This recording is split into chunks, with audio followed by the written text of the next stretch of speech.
me gustaría que confirmaran rápidamente por el chat que nos pueden ver bien. Rapidito, sin 2 o 3 personas. Tenemos más de 200 personas conectadas, así que eso me genera muchísimo placer. Les cuento un poquito las reglas. Vamos a estar hablando unos 40 minutos, a lo mejor un poquito más. Después vamos a dejar un espacio para preguntas y respuestas. Y bueno, por supuesto, la idea es que pasemos un rato agradable hablando de un tema que a mí en lo particular me interesa muchísimo. ¿Okay? Así que sin más, voy a...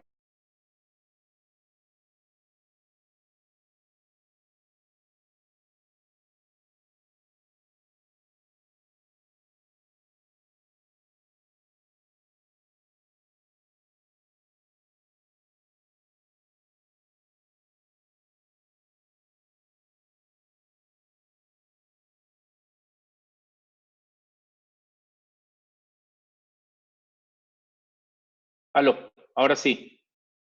Ahora sí. Hubo un problemita ahí de no se escucha. Perfecto.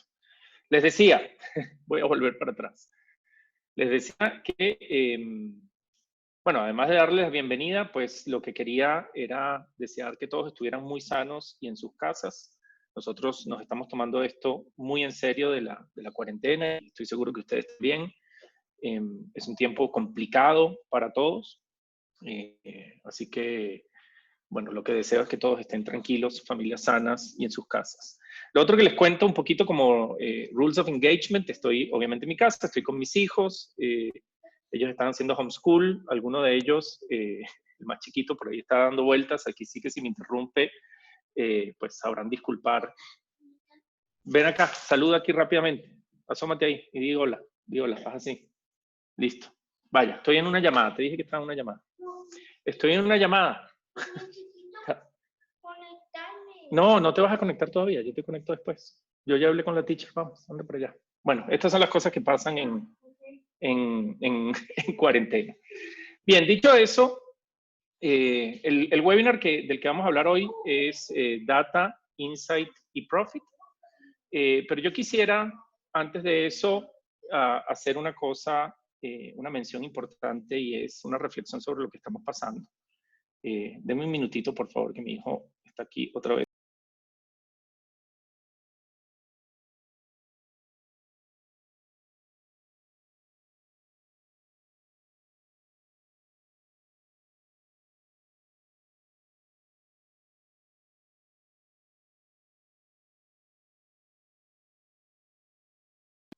Perdón, hice todo el ensayo para que ellos no estuvieran tan cerca aquí, pero bueno, un poco difícil.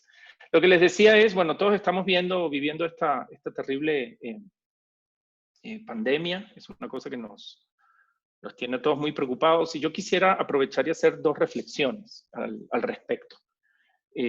Porque me parece que lo que estamos viviendo hoy nos puede ayudar a entender un poco las características del mundo hoy. Y bueno, si algo podemos sacar de toda esta situación, por lo menos que sean aprendizajes. La primera de esas reflexiones es sobre el mundo en el que vivimos hoy en día. Yo suelo usar este slide en donde se muestran tecnologías de avanzada como robótica, 3D printing, etcétera, para hablar del mundo VUCA. El mundo VUCA es este mundo que es volátil, uncertain o incierto, complejo y ambiguo. Yo creo que no queda ninguna duda de que vivimos en mundos inciertos. Estoy seguro que yo, muchos de ustedes hace un mes jamás iba a imaginar que el planeta iba a estar completamente paralizado por esta situación. Es decir, las cosas pueden cambiar de un momento a otro de forma realmente repentina y eso nos trastoca muchísimo, ¿no? Esa es una de las primeras reflexiones. La segunda, que también es muy importante por esto, es que a veces más información significa tener más problemas. Y yo creo que todos los que hemos estado tratando de entender qué es lo que está pasando con esta pandemia lo hemos visto. Por ejemplo, esto que no lo voy a leer, pero les voy mostrando rápidamente. Estos son algunos de los slides que ha compartido el World Health Organization para montar los mitos en contra al respecto del coronavirus, ¿sí? Y aquí hay algunas cosas, como por ejemplo la gente piensa que el clima frío lo mata, o tomar un baño caliente, en fin, ¿no? Estas son todas un esfuerzo importante de comunicación que está haciendo la Organización Mundial de la Salud para tratar de desmontar esta información que está circulando con mucha facilidad, ¿no? Esta es otra, posiblemente a ustedes les llegó una supuesta carta de Bill Gates, a mí me llegó y confieso que la compartí también y me pareció que estaba muy bien escrita, pero resulta que es una carta falsa, ¿no? Entonces circula mucha información que no es cierta, es difícil discriminar la señal del ruido, muy, muy difícil. Entonces quería empezar con estas dos reflexiones, porque me parece que es importante, y con esto plantearles un poco cuál es mi objetivo.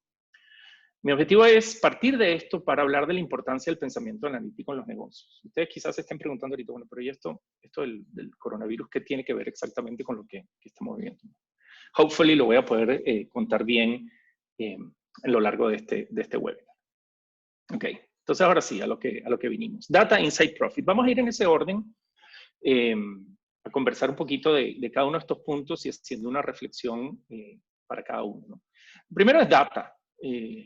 Yo no sé si ustedes conocen, pero se habla de las 3V o las 3 Vs de la data, que son estas: volumen, variedad y velocidad. Y es importante entenderlo.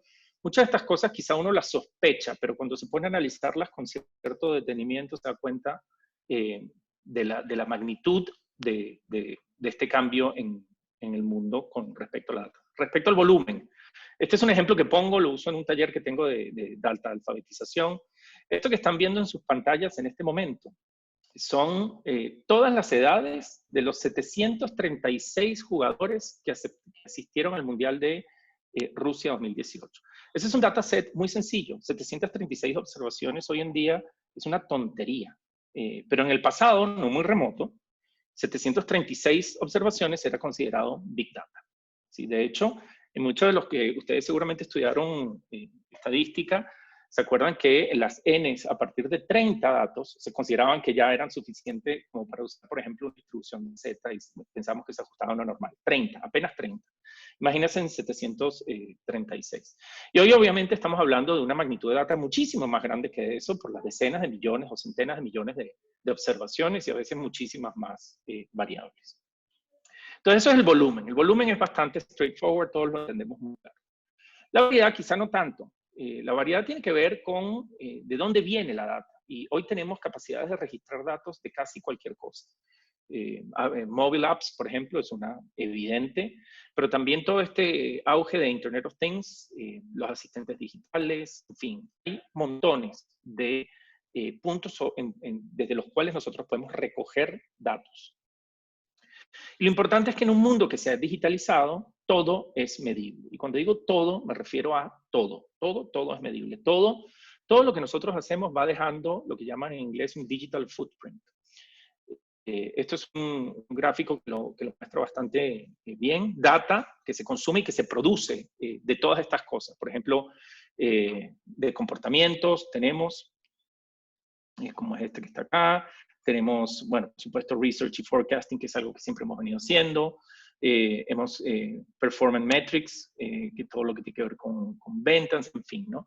Y todo lo que producimos nosotros con contenido, experiencias, en fin. Tenemos un ecosistema de data que es verdaderamente impresionante y que hoy muchas de las empresas lo están generando y no todas necesariamente lo están usando, pero se está generando esa data existe.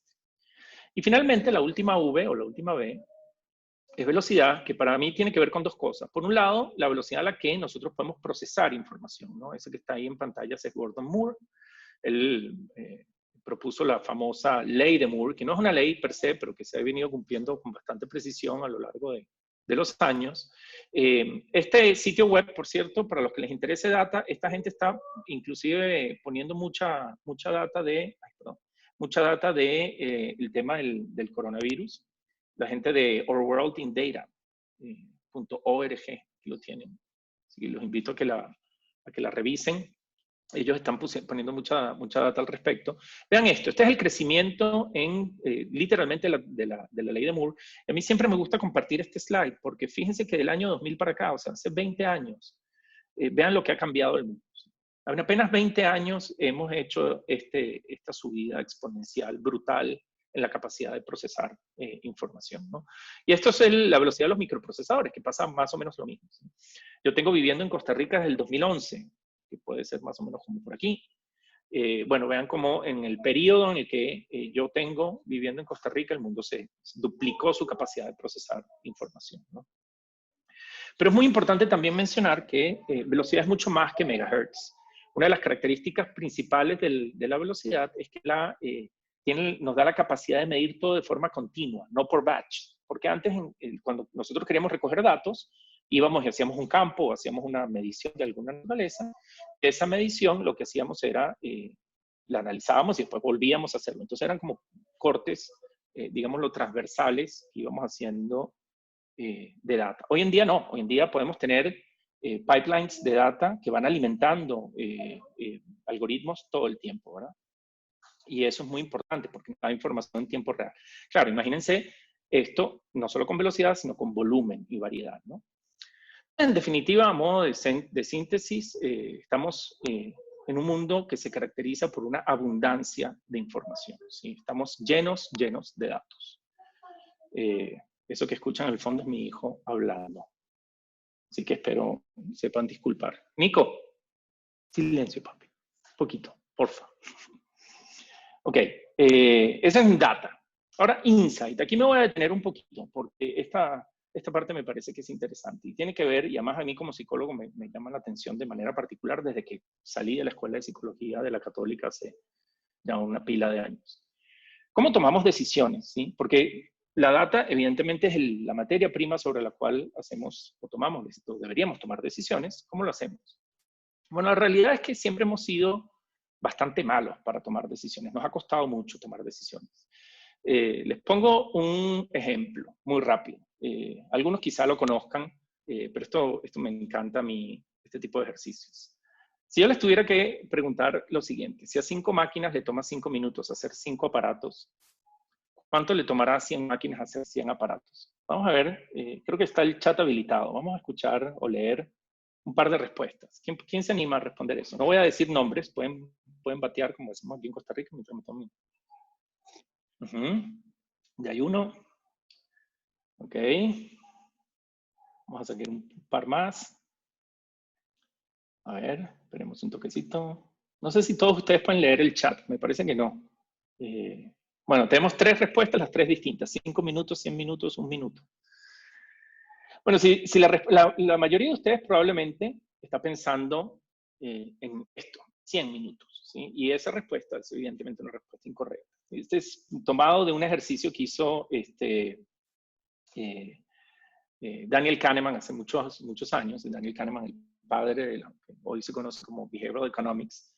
Y es interesante porque demuestra cómo nosotros nos cuesta mucho tomar decisiones y nos confundimos rápidamente porque usamos un proceso asociativo, yo le llamo atajos psicológicos para tomar decisiones y eso obviamente nos lleva a errores y errores de forma sistemática, ¿no?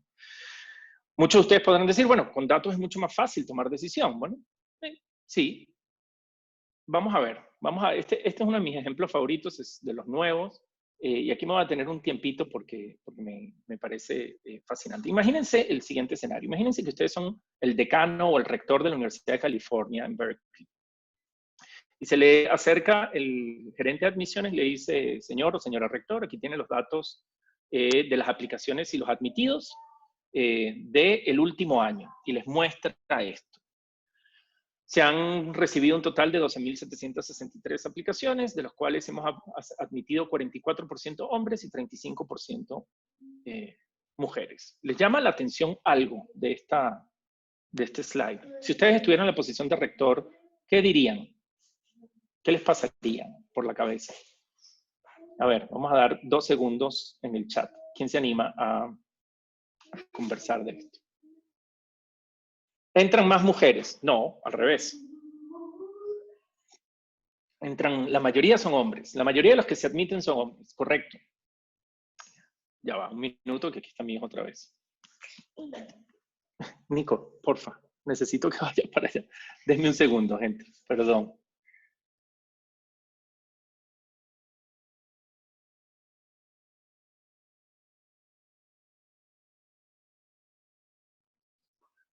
Ahí está. A ver, aquí nos exponen, ¿qué pasa con el otro 11%? Ajá, esa es una pregunta, ¿en dónde está el porcentaje restante? Bueno, bien, vamos a mostrar la tabla completa. Ahí la tienen completa. Relación de 2:1 en solicitudes para hombres. Sin embargo, el ingreso es poco diferenciado. Nuestra universidad no es interesante para las mujeres. Bueno, eso puede ser. Ahí estamos comparando el número absoluto de personas. Ven qué interesante. Ahora está mi otro hijo, ya va un minuto. Menos mal que les pedí que no...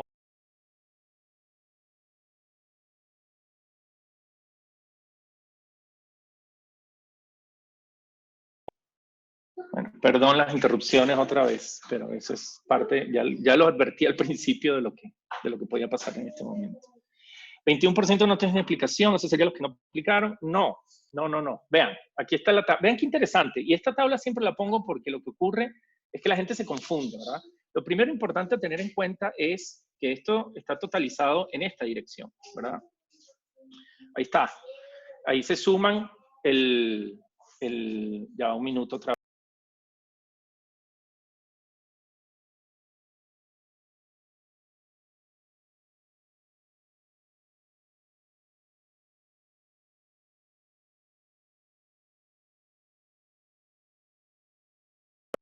Aló. Perdón, pero es que están aquí los dos encerrados y bueno, esto hace, todos estamos igual. Sí, yo sé, todos estamos igual.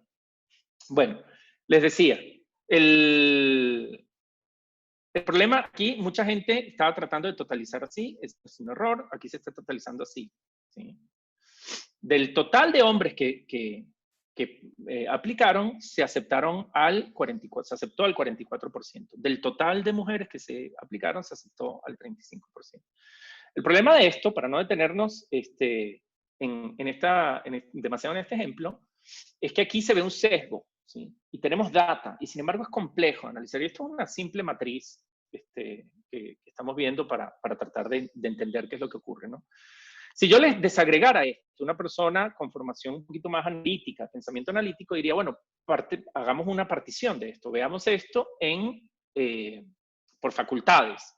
Aquí está la facultad A, B, hasta la F. No está el total que había antes, pero no importa, estas son las facultades más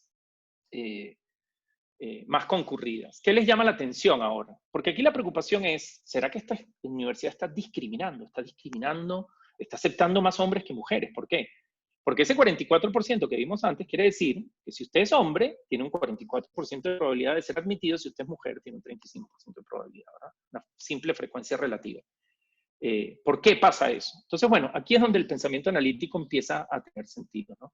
Y si vemos esto, noten aquí varias cosas importantes. Se lo voy a mostrar para no detenerme demasiado en esto. Fíjense, si ven la frecuencia con la que las escuelas más populares para hombres y para mujeres van a notar una diferencia. Voy a poner hombres en color azul. Vean que hombres, la mayoría aplicó, las dos escuelas más populares entre hombres son estas. Vamos a poner verde, las dos más populares entre mujeres son la C, que es esta, y la E, que es esta. ¿Qué notan ahí? La carrera A tiene más aplicaciones, ¿cierto? ¿Qué más? ¿Qué más notan ahí? No, hay carreras que atraen más a hombres y en consecuencia hay mayor cantidad de índices altos en hombres, pero no es por discriminación. Correcto. Es mi buen amigo Gabriel Walde, a quien le mando un gran abrazo. Gabriel y yo compartimos la cátedra pues fuimos profesores instructores en Estadística 1 por allá en el año 2003 en la Escuela de Psicología de la Católica. Así que un abrazote a Gabo. Vean aquí, como Gabriel bien identifica, lo que ocurre es que los hombres aplican a escuelas, vamos a quitar esto otro color, en donde es más fácil que te acepten, mientras que mujeres las aplican a facultades o escuelas. Exactamente, José Martínez también lo dijo muy bien. Y este es un pequeñito ejemplo sobre cómo los datos, tener mucha información a veces no es la solución mágica. Hay que darle un poco de pensamiento a esto, ¿no? Las mujeres parecen aplicar a los departamentos más exigentes. Entonces, a donde quiero llegar con este ejemplo es que la data en sí misma no es suficiente. ¿Sí? Además, tenemos que tener en cuenta algo muy importante, y esto es una frase, este que está aquí es Nate Silver, que es un es un bloguero muy famoso, dirige el blog que se llama 538, que no sé si lo conocen, pero invito a que lo busquen. Él ha hecho forecast de elecciones y deportes. La verdad que el tipo es muy bueno y escribió un libro que se llama The Signal and the Noise. Una de las cosas que nos dice Nate Silver es la cantidad de información crece más rápidamente que nuestra capacidad para entender qué hacer con ella. Y eso es cierto. Y esto lo estoy poniendo, estamos en la parte de Insight, porque el gran problema es que se ha creído erróneamente que con solo tener datos ya tenemos el trabajo hecho. ¿Sí? Que lo que necesitamos es mucha data y ya la data sola hablará y tomaremos decisiones. Y como acabamos de ver en el ejemplo de Berkeley, no es tan fácil. ¿Sí? Hay que saber hacer las preguntas correctas, hay que saber pensar bien, hay que saber discriminar la información. ¿Okay? ¿Qué es lo que tenemos que hacer realmente? Bueno, tenemos que agarrar este universo de data, ¿sí? Tenemos que procesar un poquito esa data para sacar de ella información, y de esa información y de la conexión que nosotros hagamos es que sale el conocimiento. ¿Sí? Así es como salen el tema de los insights. Tengamos en cuenta que mucha data, sin el pensamiento adecuado, sin la manera correcta de analizarla, no sirve para nada. ¿Sí? Estamos como en ese slide, en donde para mí ese slide es muy interesante porque es como cada bombillo de esos es realmente una fuente de información, pero nosotros estamos con los ojos vendados. ¿Sí? Y muchas empresas cometen el error de contratar sofisticados dashboards y plataformas de datos, pero no saben después qué demonios hacer con esa data. ¿Sí? Entonces, la data no es suficiente. La siguiente pregunta es, bueno, profit, ¿verdad? ¿Cómo hacemos nosotros para sacarle provecho a esta abundancia de datos? Porque yo sí quiero decir que soy un optimista del tema de los datos. Y yo creo que, evidentemente, el buen manejo de los datos nos da una información que antes no podíamos obtener. Bueno, la respuesta claramente es, nosotros necesitamos hacer esto de Business Analytics, ¿verdad? Pero Business Analytics en serio, necesitamos no solamente la data y la infraestructura, pero necesitamos la gente formada, la gente que conozca y que sepa manejar de datos, análisis de datos correctamente. ¿Qué entendemos por Business Analytics?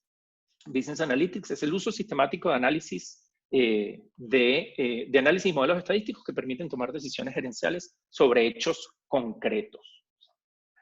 Nosotros hablamos mucho en nuestra maestría de data mining, y data mining, la definición que usamos es esta. Data mining es la exploración y análisis por medios automáticos o semiautomáticos de grandes cantidades de datos, con el propósito de descubrir patrones y reglas interesantes. Fíjate, data mining es la manera en la que nosotros pasamos de data al conocimiento y del conocimiento a la información y de la información al conocimiento. ¿Sí? Ahí es donde está la aplicación. Aquí hay en muchas de las áreas donde más se está usando esto. Sales y marketing es muy importante. Yo di el curso de Advanced Marketing Analytics recientemente en una de nuestras maestrías, eso lo voy a hablar un poquito al final, porque tiene una aplicación en marketing brutal. De hecho, los dos ejemplos que les traigo hoy son de eso, concretamente, pero también en Customer Retention, en conducta del comprador, costos, utilización, calidad, control de calidad, en fin. Manejo de inventarios, en operaciones hay un montón de aplicaciones también. ¿Okay? Y lo importante del tema de data mining es que es un proceso complejo, insisto, y yo quiero resaltar mucho esto porque he visto más de una persona o empresa dejándose llevar por este gran trend de los datos y adquiriendo grandes bases de datos o, insisto, contratando software o plataformas complejas sin antes entender cómo se hace. Este es el CRISP Data Mining Process, donde se puede ver que es un proceso de entendimiento del negocio, entendimiento de la data, que es un proceso iterativo todo el tiempo. Se prepara la data, se hacen modelos y se prueban y se vuelve a preparar, etcétera. Se evalúa y se saca.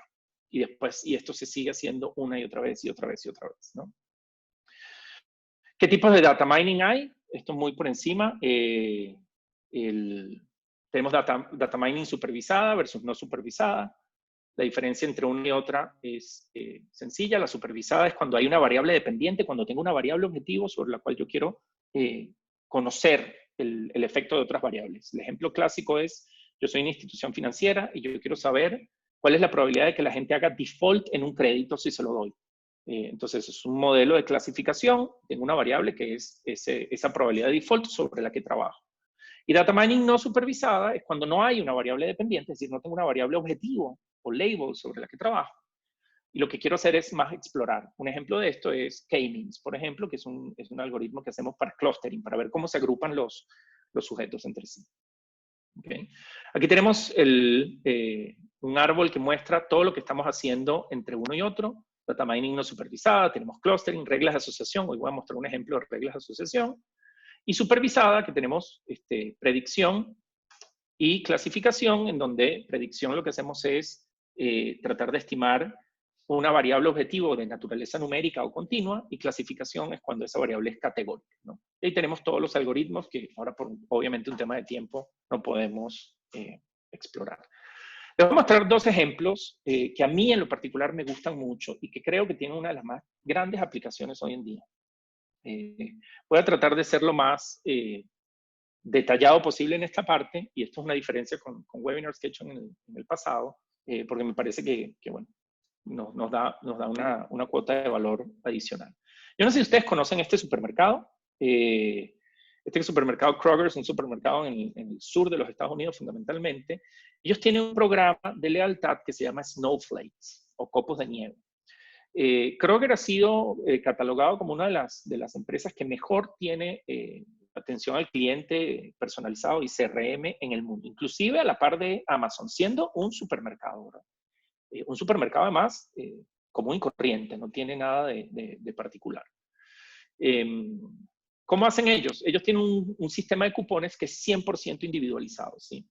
Y la oferta está compuesta en un 80% de productos que son identificados por los patrones de compra y un 20% de productos que se quiere que el cliente descubra.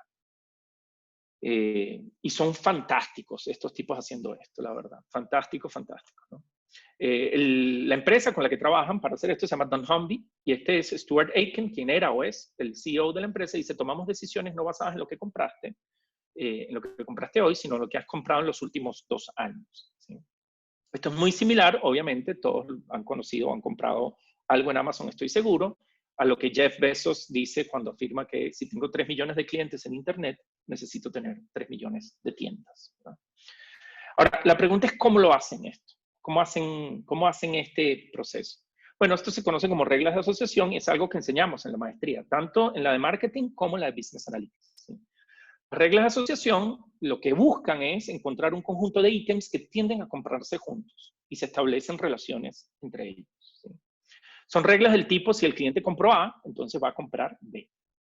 Eso es lo que es una regla de asociación. Se expresan bajo esta notación, ¿sí? Si A, entonces B. Es bastante straightforward. Lo que se busca es definir una premisa, un producto que se considera una premisa, y un producto o una serie de productos que son su conclusión. ¿Cómo se ve esto en datos? ¿Cómo es el output de estas reglas de asociación? Bueno, aquí las tienen. Aquí, por ejemplo, pueden ver, esto es una base de datos que usamos en algunos de los ejercicios en INCAE. En este caso tenemos una persona que compra zapatos, también compra, ay, perdón, estoy usando el tablet y el tablet a veces. Una persona que compra zapatos también compra jeans, ¿sí? Una persona que compra zapatos además compra jeans y camisetas, ¿sí? Una persona que compra camisetas y zapatos también compra jeans. Y te va dando reglas. Esto tiene montones de aplicaciones interesantísimas. Por ejemplo, permite segmentar clientes basados en patrones de compra, ¿sí? ¿Quiénes son aquellos que compran con más frecuencia cierto conjunto de ítems, por ejemplo?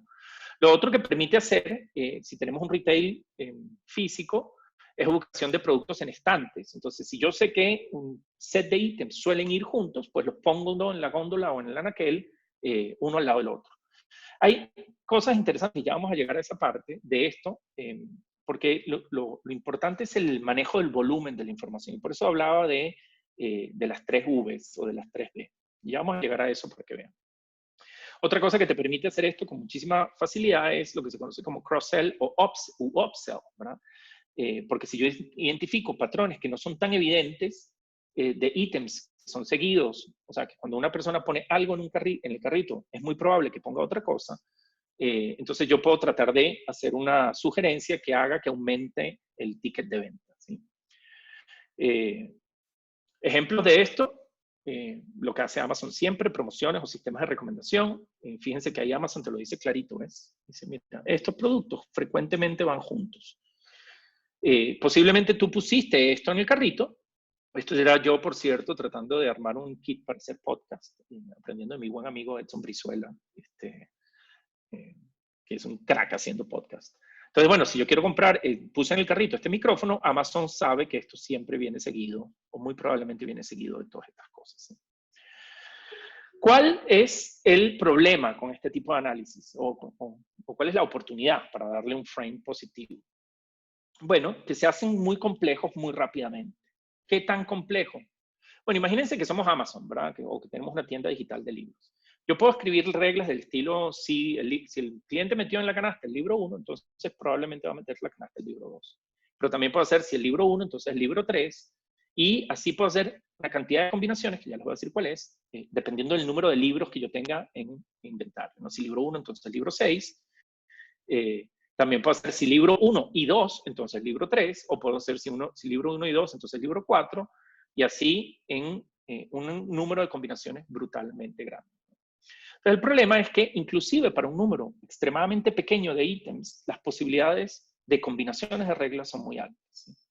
Para que tengan una idea, una base de datos con m ítems puede tener la siguiente cantidad de reglas. 3 a la m más 2 a la m más 1 más 1.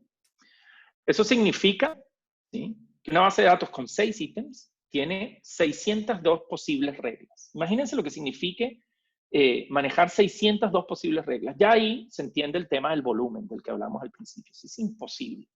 Y 602 es un número pequeño, créanme, muy pequeño. Una base de datos con 1000 ítems, y yo no sé cuántos ítems carga, por ejemplo, una pulpería o un kiosco, para decir algo chiquito. Pero un supermercado estoy seguro que tiene muchísimo más de 1000, evidentemente.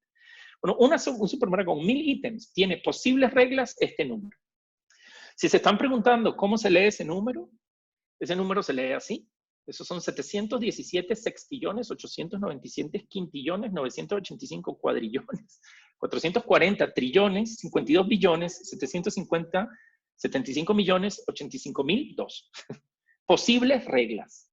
¿Cómo sabes cuál regla es la que vas a usar? ¿Sí? ¿Cómo la defines? Bueno, ahí es donde entra la magia de esto. ¿Sí?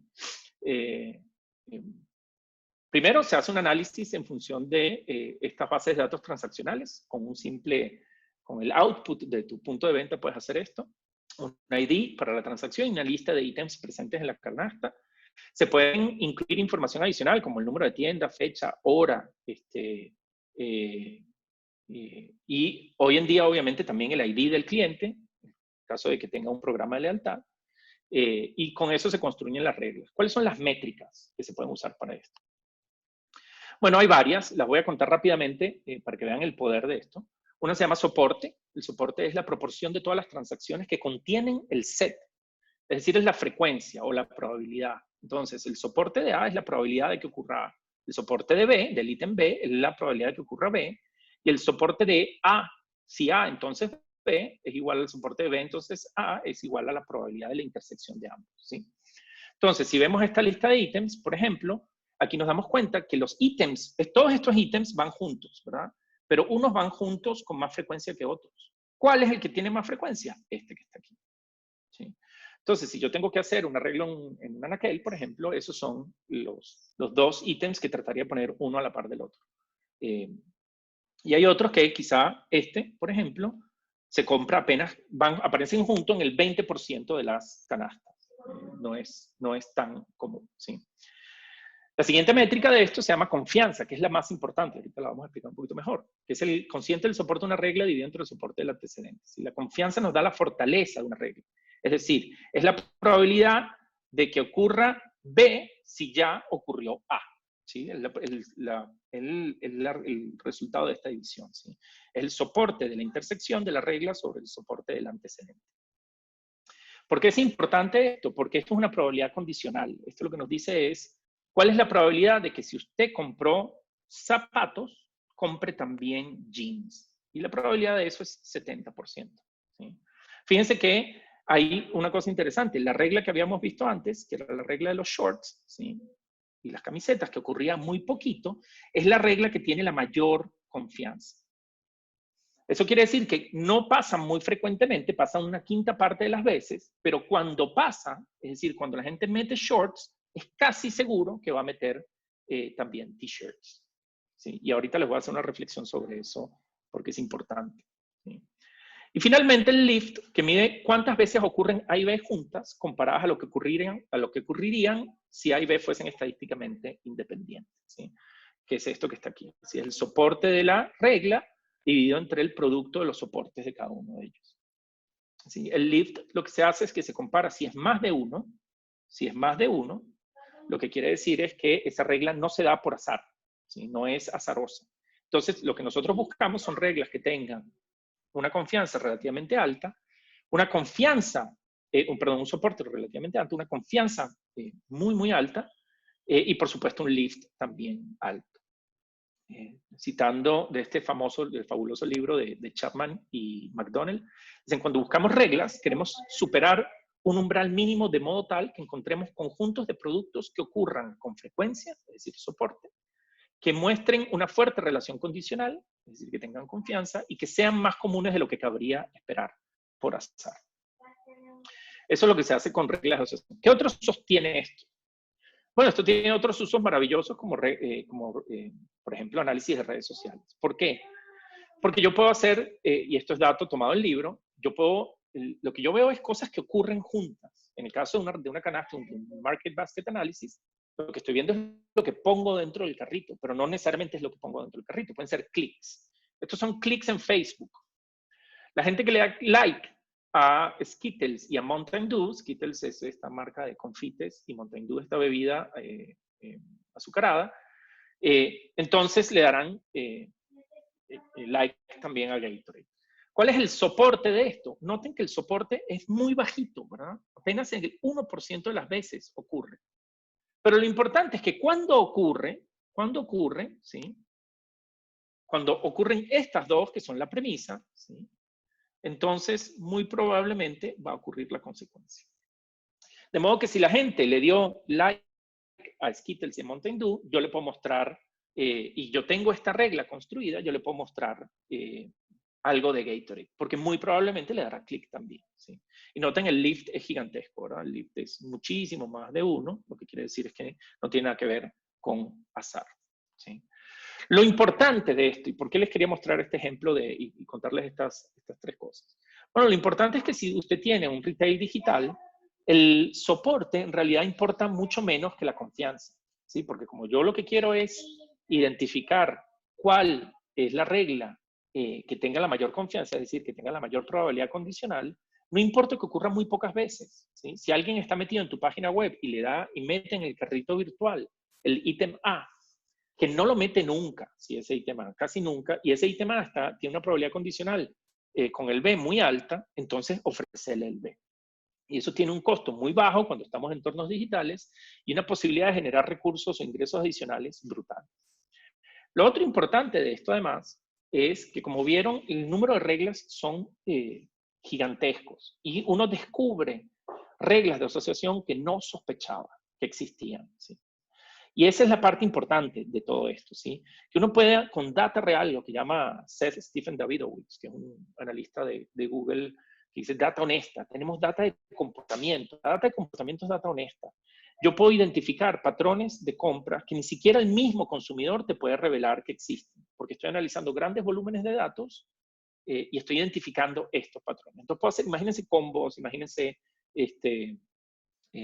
recomendaciones, promociones, en fin, ¿no? Y lo otro más que se puede hacer con esto es que se pueden crear ítems virtuales. Entonces, un ítem puede ser si en lugar de Coca-Cola o en lugar de, qué sé yo, cerveza o lo que fuese, yo puedo poner ahí día. Si es viernes y metí en el carrito tal cosa, entonces sigue tal otra, ¿no? Se pueden hacer ese tipo de cosas. Esto tiene aplicaciones gigantescas. El cálculo de esto no es complejo. No es complejo gracias a las herramientas que tenemos hoy en día. Obviamente es complejo desde el punto de vista computacional, pero las herramientas que tenemos nos permiten hacerlo y tiene un poder brutal. En la maestría de marketing hicimos este ejercicio con una base de datos importante y lo que hacíamos era aplicar esas reglas de asociación a nuevos consumos. De modo que se medía, poníamos a los grupos en clase a competir y ganaba aquel que recomendaba los productos que la gente más compraba, ¿no? Y entonces jugábamos un poco a ser Amazon. Eso es lo que hacíamos, ¿no? Ese es el primer ejemplo, reglas de asociación, que a mí me encanta. Es un ejemplo verdaderamente fascinante de las cosas que nos permite hacer ahorita Business Analytics. El segundo ejemplo que les voy a mostrar es uno que para mí tiene enorme relevancia en el mundo hoy y muy poca gente lo está usando, que es el de text mining. Text mining es agarrar data no estructurada, que es texto, y transformarla en data estructurada, y en función de eso analizar lo que la gente dice y hace. Este es un poco más complejo, entonces se los voy a mostrar con un ejemplo que a mí me fascina, tomado, es un ejemplo público de un blog de un analista que ahora, cuyo nombre se me escapa, pero que a mí me encanta. Él se puso a analizar cómo tuitea Donald Trump, el presidente de los Estados Unidos. Porque lo que se empezaron a dar cuenta es que habían como medio patrones distintos, ¿no? No siempre parecía que fuese Trump el que estaba tuiteando, ¿no?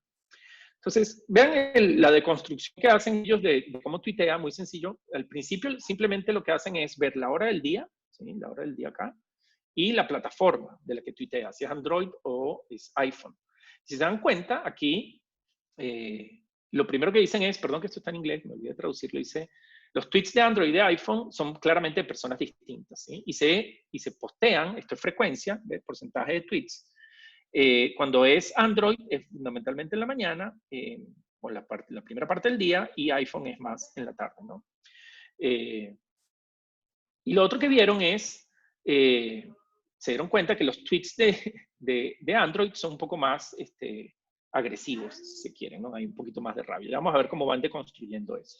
Pero ahí empiezan a hacer un análisis de cómo tuitea él. Hasta ahorita esto no tiene nada de sofisticado, pero vean lo que empiezan a hacer ellos. Después se ponen a ver cómo Donald Trump hace los retweets, ¿sí? Entonces se dieron cuenta que hay unos casos en donde hacen retweet mal hecho, porque lo que hace es que en lugar de darle retweet, lo que hace es que pone las comillas, ¿ven? Entonces aquí hacen simplemente un análisis del tipo de retweet, si es quoted o no quoted. El no quoted es el tweet correcto, ¿sí? Noten que cuando está en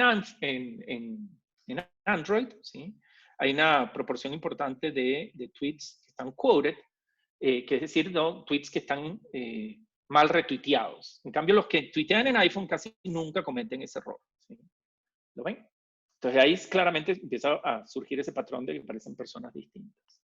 Después se ponen a ver el tipo de información que comparten. Y dicen, bueno, calculemos la frecuencia de si tuitean con alguna foto o algún link o sin la foto y sin el link. ¿Y qué se dan cuenta? Que cuando tuitea de Android, ¿sí? No hay casi nunca links y fotos, pero cuando es iPhone sí. De hecho aquí se nota, ven la diferencia, cuando las barras están invertidas en su tamaño, es que hay una relación clara en esto. Y evidentemente aquellos que tuitean en el iPhone, en la cuenta de Donald J. Trump, lo hacen sobre todo para tuitear cosas como esta.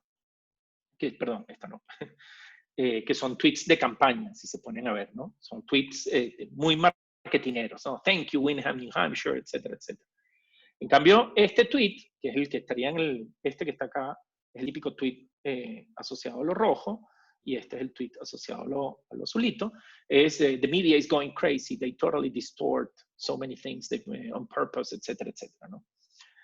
Después, ¿qué se ponen a hacer? Y aquí es donde entra el tema de analytics interesante. Ellos cuando uno hace text mining, lo que hace es que tokeniza las palabras, cuenta el número de documentos y el número de tweets. Lo otro que hace es empieza a contar el número de palabras o tokens que hay dentro de cada uno de los tweets. Y entonces ya puedo empezar a ver cuál es la palabra más frecuente. Entonces aquí lo que ponen a ver es cuáles son las palabras más comunes en la campaña, durante la época de la campaña, de lo que tuiteaba Donald Trump. Y noten que Hillary, evidentemente, era la palabra más común, o sea, lo que más se refería era a Hillary. Esto es número absoluto de ocurrencias. Y después tiene Trump, el hashtag Trump 2016, después Crook, Clinton, Make America Great Again, People, y así va cada una de esas cosas, ¿no? Es un simple análisis de frecuencia, pero es un análisis de frecuencia de tweets, ¿verdad? Y aquí yo puedo analizar volúmenes gigantescos de tweets. Si yo tengo un API que me permite bajar, yo puedo bajar un año de tweets. Pero después se pusieron a hacer cuáles son las palabras que más frecuentemente podrían venir de Android y cuáles podrían venir de iPhone, ¿verdad? Y se dieron cuenta que las palabras, fíjense que aquí Android es lo que está coloreado rojo, badly, crazy, weak, talking, strong, etcétera, son palabras mucho más comúnmente asociadas con Android, más comunes en Android, mientras que en las que son de iPhone son, creo que correct está ahí, Trump Train, Super Tuesday, in primary, video, tomorrow, etcétera, etcétera. Entonces ya empiezan a notar, no solamente tuitean a horas distintas, hacen quotes distintos, comparten distinto tipo de información, sino que además el contenido, ya en términos, entrando en análisis, si quiere, hasta semánticos, es distinto. Y después, usando modelos, ya como los modelos de clasificación que tenemos ahí, hacen lo que se conoce como sentiment analysis. Y entonces se ponen a ver, bueno, cuál es el sentimiento que subyace a cada una del conjunto de palabras para entender, bueno, de qué está hablando este señor y cuál es la emoción predominante. Entonces vean, sadness o tristeza, miedo, rabia, disgust podría ser asco, y sorpresa son las emociones más predominantes en tweets que vienen de Android, mientras que anticipación, trust y joy, ¿sí? Son ejemplos de lo que viene tuiteado en iPhone. Claramente, el que tuitea con Android es el presidente Trump, el que tuitean con iPhone en aquel momento era su gente de campaña.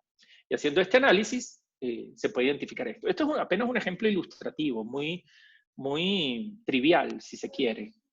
Pero a mí me gusta porque muestra el poder que se tiene para esto. Imagínense ustedes tratando de entender las conversaciones que tienen en redes sociales las personas que consumen su marca. O imagínense si ustedes tienen un portal donde dejan que la gente haga reviews de su producto o su servicio. Imagínense poder hacer análisis de esto. Nosotros en clases, por ejemplo, analizábamos, bajamos 5,000 reviews de una película del site Rotten Tomatoes y nos pusimos a analizar y a correlacionar, a construir la relación que hay entre el review y el rating, el puntaje del rating. ¿Okay? Entonces, ese es un poco el poder que tienen estas cosas. Entonces, bueno, ya para ir cerrando, ¿sí? Yo creo que la oportunidad de negocios que nos abre el uso y manejo de la data son inmensas, son auténticamente inmensas, ¿sí? Esto es una data de MIT, es un poquito vieja, un estudio que hicieron comparando empresas de alto rendimiento y bajo rendimiento y su manejo con data. Vean esto qué interesante. El 79% de las empresas de alto rendimiento logran resultados específicos gracias al uso analítico, versus el 39% de las empresas de bajo rendimiento, ¿sí? El 79% usan insights desprendidos de análisis predictivos en los procesos claves de negocio, versus 34% de las de alto rendimiento. El 84% monitorean de forma rutinaria las decisiones y toman acciones correctivas de ser necesarias. Hacen un poco el modelo CRISP que les estaba mostrando al principio. El 59% invierte más de un cuarto del presupuesto asignado a tecnología en herramientas para el uso de analíticos. El 59% de las empresas de alto rendimiento invierten una cuarta parte del presupuesto asignado a tecnología a eso, mientras que las de bajo rendimiento apenas el 17%, menos de la quinta parte. Y que es quizá el donde quiero centrarme yo, y que a nosotros como INCAE nos compete muchísimo, es el 82% de las empresas de alto rendimiento invierten en la contratación de talento con competencias en análisis de negocio. Y esa es una parte en donde yo quería subrayar, porque, insisto, en un mundo en el que vivimos era muy fácil caer en la tentación de decir, bueno, vamos a meternos en esto del Big Data, suscribámonos a este servicio, etcétera, montemos este dashboard, etcétera, y después ya no se sabe qué hacer con esto. La parte del talento es clave en esto. La parte del talento es clave. Recuerden que vivimos en este mundo que se nos da vuelta de un día para otro. Hoy es este condenado virus que ojalá lo podamos vencer, pero mañana pueden ser otras cosas. Pueden ser hechos económicos sin precedentes, como la famosa crisis financiera que tuvimos a finales del 2008, o eventos políticos y sociales de gran magnitud, etc. El mundo puede cambiar rápidamente. No solamente puede cambiar, sino además vivimos en un mundo en donde lo que nos caracteriza es esta saturación de información. Hemos creado tanto contenido que no sabemos qué hacer con él. ¿Sí? Entonces la solución no es más información, a veces la solución es distinta. A mí me gusta, este es uno de mis académicos preferidos, Nassim Nicolás Taleb. Los invito a que lo descubran. Es un tipo un poquito arrogante, pero verdaderamente brillante. Él escribe en su libro Antifragile o Antifrágil lo siguiente. Dice, se piensa que la inteligencia es identificar cosas que son relevantes o detectar patrones. En un mundo complejo, que es ese mundo que estamos viviendo hoy en día, la inteligencia consiste en ignorar cosas que son irrelevantes, evitar falsos patrones. De eso se trata el Business Analytics, ¿sí? Se trata de tener a la mano una herramienta, una caja de herramientas, ¿sí? Que está compuesta por todas estas cosas para tomar mejores decisiones, para ser más críticos, para aprender a cultivar la duda, ese escepticismo tan indispensable que necesitamos tener hoy en día. El saber poner bajo control esa tendencia que tenemos los seres humanos de saltar a conclusiones, de tomar atajos cognitivos, ¿sí? Y eso es un poco de lo que se trata el tema de Business Analytics. Y pensar, una de las cosas que decía una científica de datos americana, el otro día lo leí en Twitter y me pareció brillante, decía, nosotros no podemos en el mundo hoy, en el data science, concentrarnos en la data y olvidarnos del science. Hay que tener esa mentalidad científica, hay que tener esa capacidad de plantear hipótesis, ponerlas a pruebas, hacer ese método científico, ponerlo un poco en práctica, ¿ok? Entonces, eso es lo que quiero un poco transmitir. Si la intuición hoy en día no es suficiente, ¿sí? En el mundo en el que estamos viviendo, estimados y estimadas, no se dejen llevar solo por la experiencia, sean críticos, cuestiónense, aprendan de esto. Si no quieren aprenderlo ustedes, contraten gente que sepa, aprovechen los momentos para, como estas cuarentenas, como para tratar de alfabetizarse un poquito más en esto de datos, ¿no? Cierro ya antes de abrir el espacio para preguntas y respuestas, comentándoles que nosotros en INCADE tenemos 2 maestrías que tocan este tema de forma especial. La principal es esta, el Executive Master in Business Analytics, que es una maestría, yo soy egresado de esa maestría y voy a dar clases en esta maestría, voy a dar el curso de Predictive Analytics 1, en donde vamos a todo este toolbox en detalle. Es una maestría lindísima, donde van a conocer gente espectacular y donde van a tener la oportunidad de llenarse las manos de barro, de meterse en el taller de carpintería a manejar cada una de estas cosas. Si están interesados, los invito a que contacten a mi queridísima y súper amable Dinia. Ahí tienen sus datos, ella es la gerente de admisiones y ahí tiene su correo, que es dinia.lazo@incade.edu. Creo que ella les va a dejar eso en el chat también para que lo tengan a la mano. Y repito una vez más, porfa, estén sanos, muy, muy sanos, quédense en sus casas, tengan paciencia, no subestimen el poder de contagio de esta cosa, porque es tremendo lo que estamos viviendo y necesitamos estar todos bien para volver a echar para adelante cada uno de nuestros países. Así que dicho eso, les agradezco el tiempo y la atención, espero que lo hayan conseguido interesante. Dean, si quieres, abramos espacio para preguntas. Ay, estoy viendo aquí en participantes que está mi querida Irene Aguilera. Irene Aguilera es mi jefa adorada, que le mando un abrazo estrecho, es una de las personas que más me ha enseñado a mí en la vida, para que lo sepan, todos los que están ahí. Irene, mi querida jefa. Adelante, Dean. Gracias, Rami. De verdad que muchas gracias. Siempre es un gusto para nosotros contar con tu experiencia y todo este conocimiento que nos transmites. De verdad que sumamente agradecidos. Antes de iniciar con un par de preguntas y respuestas, que ya tenemos pues varias ahí asignadas, es importante, les voy a habilitar una pequeña encuesta donde esperamos, es un par de minutos, nos responden y luego ya damos inicio con las preguntas. Sí, ahí me están preguntando, ahí está el poll. Ok, está el poll, correcto. Vamos a dejar que un par de segundos y sí, de antemano agradecerle a más de las 400 personas que están pues conectadas de forma virtual. Para nosotros de verdad es un placer, es un gusto enorme poder compartir con ustedes y pues llevarles un poco de lo que día a día vivimos en la experiencia en CAE. Gracias, de verdad que sí, por siempre estar pendiente de nosotros y acompañarnos. Ahora sí te doy el espacio, Ramiro, para que puedas continuar con las preguntas. Sí, yo lo que les propongo es usemos la ventana de Q&A, de Questions and Answers. Obviamente, por el volumen, no voy a poder responderlas todas. Estoy viendo con muchísimo placer que hay gente queridísima en el chat con las que he trabajado, tanto aquí en Costa Rica como en Venezuela. A todos les mando un abrazo enorme. A ver, ¿es recomendable trasladar estos conocimientos a la pequeña y mediana empresa? ¿Qué medida, qué nivel? Eso lo pregunta Enrique Rodríguez Vegas. Sí, Enrique, por supuesto. Nada de esto, o sea, las herramientas de análisis hoy en día son accesibles en términos de costo. Lo importante es tener el talento. Hay algunas inclusive que son gratuitas, como R, que es el lenguaje de programación estadístico, o Python, que no cuestan nada, son open source, se pueden usar perfectamente. Claro, cuesta aprender a usarlas, pero están. Entonces sí, yo tengo un amigo muy querido aquí en Costa Rica que tiene una pulpería, tiene 3, le va muy bien, y hemos hablado bueno, ¿por qué no usar reglas de asociación en la pulpería?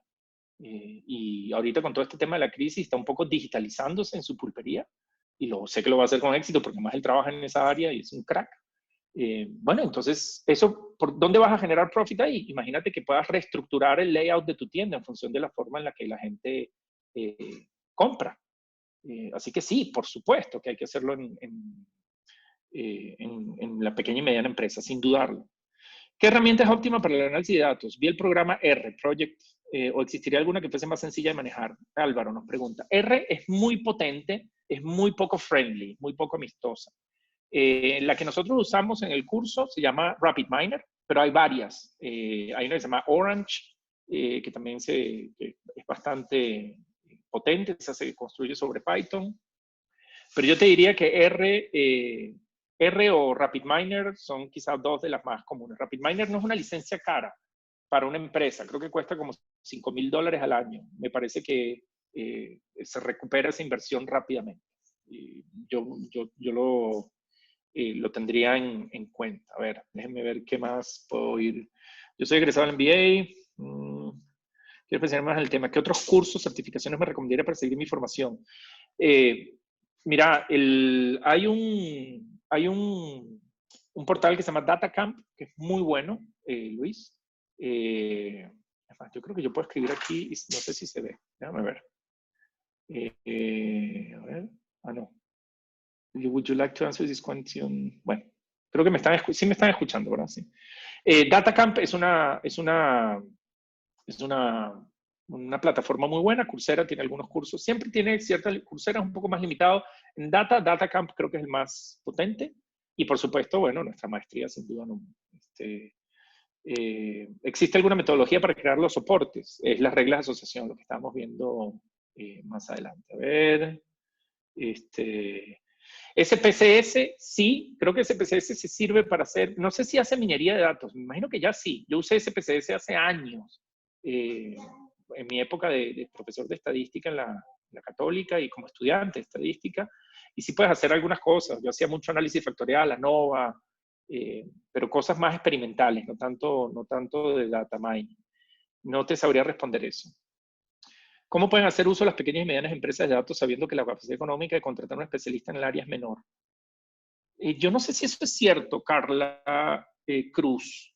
Yo creo que así como uno invierte en un buen financiero o invierte en una buena persona de operaciones, tienes que invertir en una persona de análisis de datos, en una herramienta. Es que, miren, yo les digo algo, y esto lo creo firmemente. Si no lo haces tú, lo va a hacer tu competencia, y eventualmente te va a sacar ventaja, porque va a empezar a tomar mejores decisiones, va a analizar la información conductual de sus consumidores y te va a sacar ventaja. Entonces, yo no creo que la pregunta es si debo o no meterme en este tema de análisis de datos, es cuándo debo meterme. Jimmy Gordon pregunta, ¿repetir la herramienta? Sí, RapidMiner es la herramienta IR. Es otra. A ver, ¿qué porcentaje de las iniciativas de Analytics terminan siendo satisfactorias? José López, no tengo datos de eso, José. Y me imagino que al principio quizá no muchas. Es muy difícil hacer esto bien.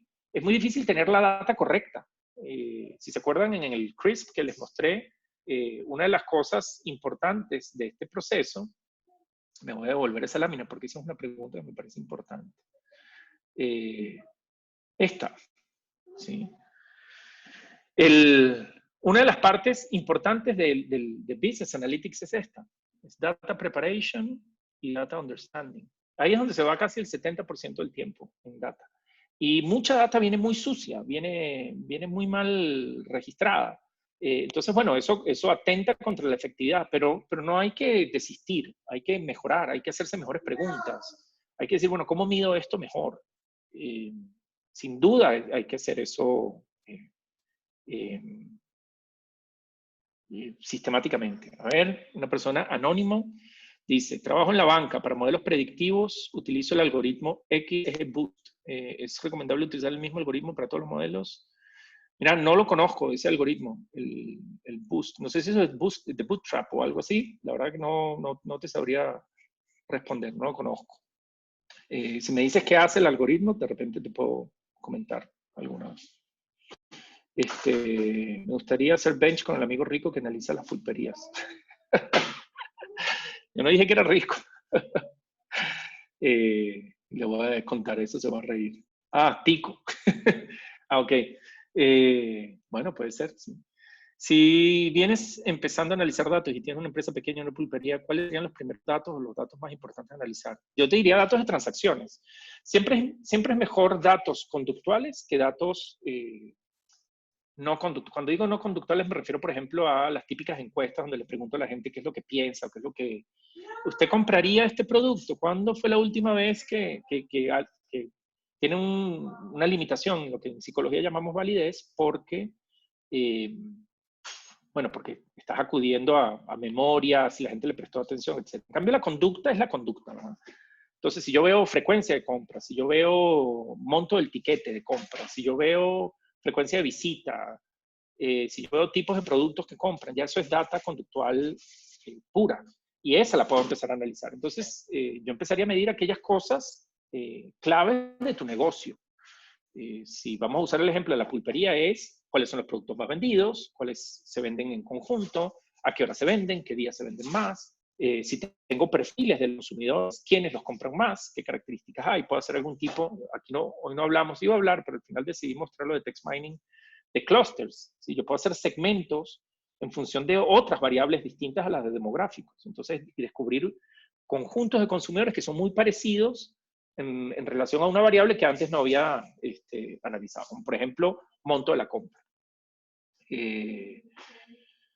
La predicción del negocio de los seguros viene regulada por el DATE. Data mining puede ayudar a predecir índices de siniestralidad diferentes de las normas gubernamentales y estar limitada a la vez por leyes locales.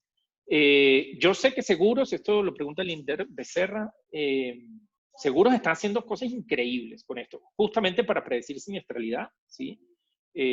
Obviamente debe haber un tema legal de supervisión que desconozco por completo, pero de que se puede predecir, sí. De hecho, hay empresas, nosotros en Francia estuvimos visitando un banco muy importante allá que se llama Société Générale o algo así, nunca puedo pronunciarlo en francés, y ellos, por ejemplo, en la parte de seguros de automóviles, están instalando pequeñas cajas negras en los carros.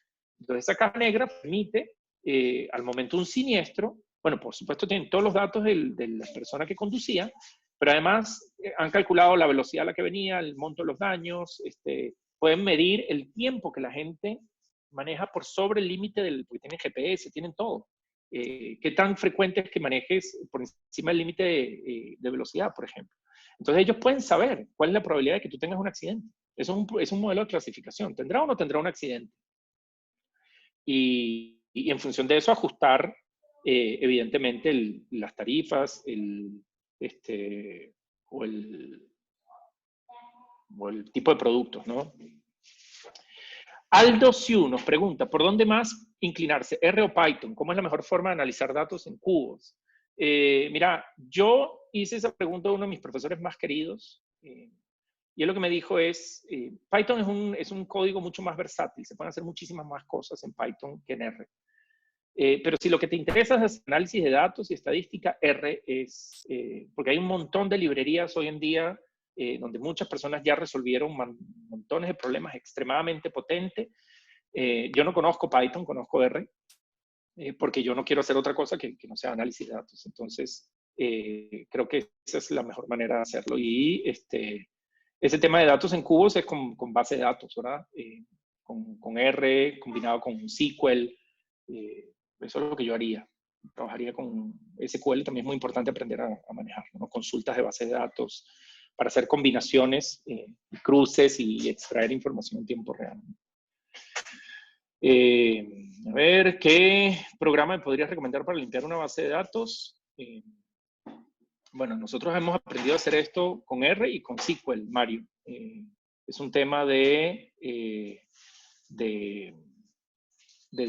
entender bien qué es lo que tienes que hacer con la base de datos, cuál es la limpieza, si es hacer, ya va, que ya me están aquí diciendo señas. Sí, ya vamos para allá. Mi querida jefa me pregunta, ¿crees que la cuarentena incrementará el peso de la variable confianza en los próximos años? Wow, qué buena pregunta. Confianza hacia otros. No sé, sí, puede ser. En realidad, esa es una de las lindas preguntas para empezar a hacerse con datos, justamente, ¿verdad? A ver, esto nos está cambiando a todos. ¿Qué es lo que va a pasar en el mundo hoy? Es extremadamente difícil de anticipar. Y bueno, habría que empezar a recoger información y analizarla, ¿no? Yo creo que eso es un poco lo que hay que hacer. Bueno, yo creo que con esto he respondido un grupo importante de preguntas. Les agradezco a todos muchísimo el tiempo. Mi Twitter es Ramiro Casó, ahí lo tienen. Y pueden conseguirme en ramiro.caso@intae.edu. Ahí tienen mi correo también. Estoy a la orden para que necesiten. Por favor, manténganse sanos y cuidados y resguardados y con mucha paciencia. Aprovechen este tiempo para estudiar data. Eso es lo que yo estoy haciendo, lo que estoy intentando hacer. Les mando a todos un gran abrazo y nos vemos en el próximo webinar. Chao. Chao, Ramiro, muchísimas gracias. Gracias a todos los que pues nos han acompañado a lo largo de la charla, de verdad sumamente agradecidos. Les compartimos la información del correo electrónico, si quisieran pues que los contactemos. Igualmente, si quieren ponerse en contacto conmigo, estoy realmente a la orden, al igual que Ramiro. Para mí es un gusto, un placer poder atenderles, conversar un rato, así es que estamos a la orden. Igualmente, que tengan un muy feliz día y recordemos pues cumplir con los protocolos de salud y pues quedarnos en casa en la medida de lo posible. Que estén muy bien y que tengan un excelente día a todos.